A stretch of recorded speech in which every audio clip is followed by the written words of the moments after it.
Hi guys, it's Isa. Today we're gonna see my March wrap up. So this month I have been a little bit distracted with all of this Brandon Sanderson news. From the announcement to the secret projects to the prologue of Stormlight 5, so I've been reading a little bit less than expected. But all in all, I've read 7 books. Out of those, 3 are new releases, other 3 are adult fantasy series, and then 1 it's a fantasy romance. The rant it's gonna be at the beginning, and then at the end there will be the books that I enjoyed the most. So feel free to move through this spectrum for whatever suits you best. We'll start with something that really broke my heart, which was City of Stars by Robert Jackson Bennett.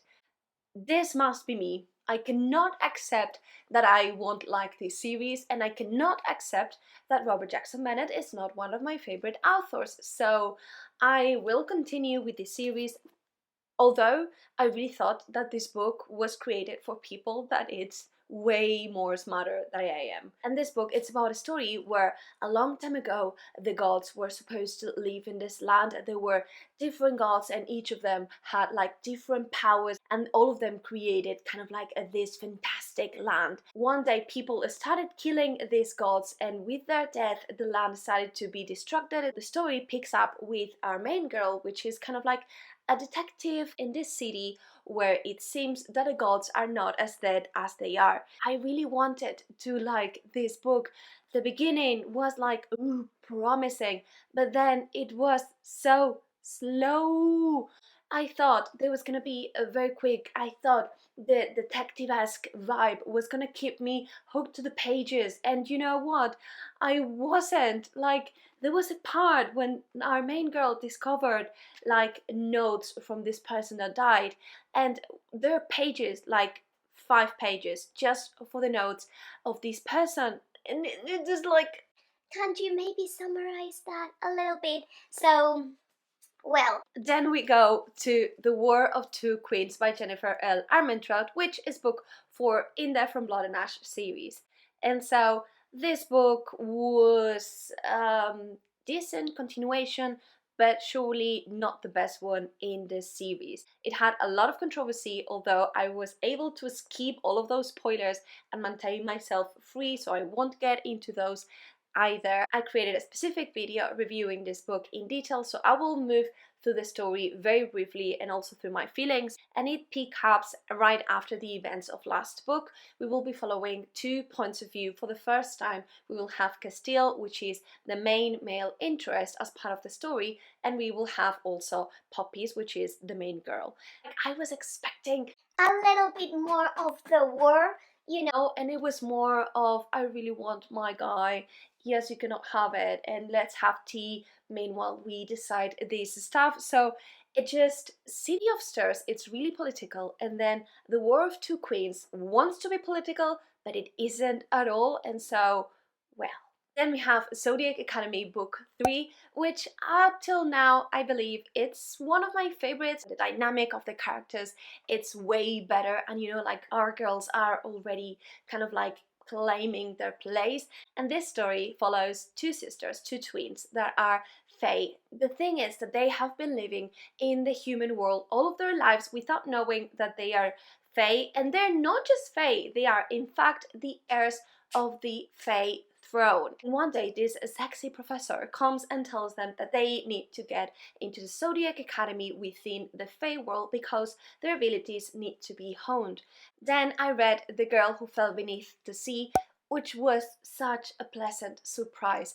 This is a new release, it's a young adult story, it's super quick, and it was surprisingly beautiful. It's a nation-inspired story, and we will have beneath the sea this a very rich kingdom with different houses and dragons. Everything is just so cozy, and I really like the read. It's very much plot driven, and there's a little bit of a slow burn, which was very cute. And the story will follow our main girl who lives in this land where they are perpetually attacked by the sea. And they believe that the dragon is mad at them. And so in this land, they every year gave brides as a sacrifice to the sea.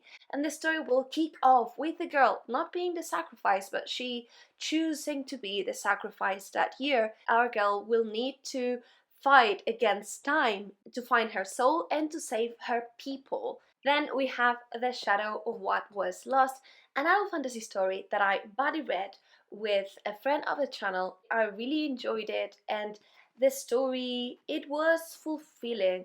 I believe I will continuing this series, and it will hopefully help me unravel this story, which as of now makes sense, it's interesting, but honestly I cannot for the life of me understand who is the good and who is the bad ones anymore. Which has its own charm. And we will be following this land where a few years ago they have these gods like people called the augurs, and they were able to predict the future.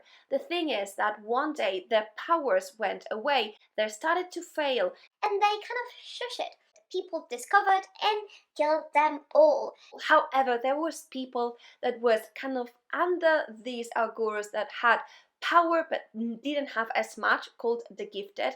And these gifted people were able to survive this killing because they were kind of like forced to work under a set of tenets. Fast forward till today, the story will start with our main boy, who is one of these gifted, and he will start passing these trials to become a proper gifted, and he will trigger a set of events that will put him on the flee, and like the things that will happen will be severe. Then we have a Gallant, which I really loved.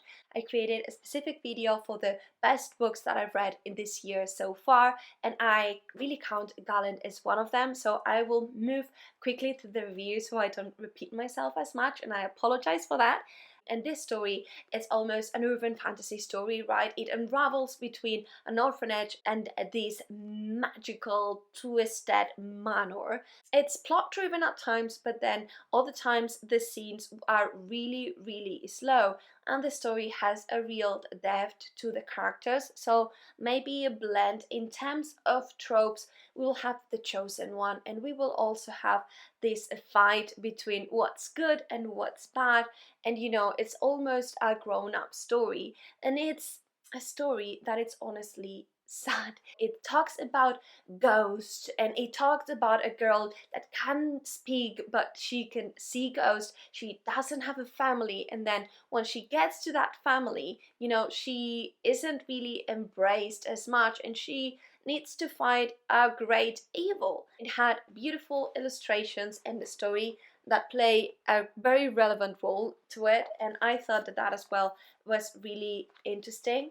And last but not least, we have the Black Prism, which is the first in Lightbringer series, and I was so pleasantly surprised by this book, honestly. And we will be following a land where the magic consists on being able to use colors, and those colors provide you different abilities. There's people that just is able to draft one color, more than one color, and then we have the most powerful person in this realm, which is the Black Prism, which is the person that can draft all of the colors, and like he doesn't really get tired or anything else. The thing is that these persons, they are kind of like the kings of the empire, and they're supposed to live like very limited times, and our main guy isn't really like vibing with that. And we start the story with our main character discovering that he has a son, and so this puts us like kind of like in this quest of finding this son, and how the story moves from there in a point in which this realm it's suffering for great peril. It had more layers than I was expecting, more twists and turns. It had banter, a spot on sense of humor that matched me perfectly, and I really enjoyed reading it. Now is it for today. I really hope you liked this video. If you did, give it a thumbs up, subscribe if you want to see more videos like this one. Let me know 100% in the comments what have you been reading in March. I'm really keen to know, and I hope to see you soon in other videos. Happy reading, bye!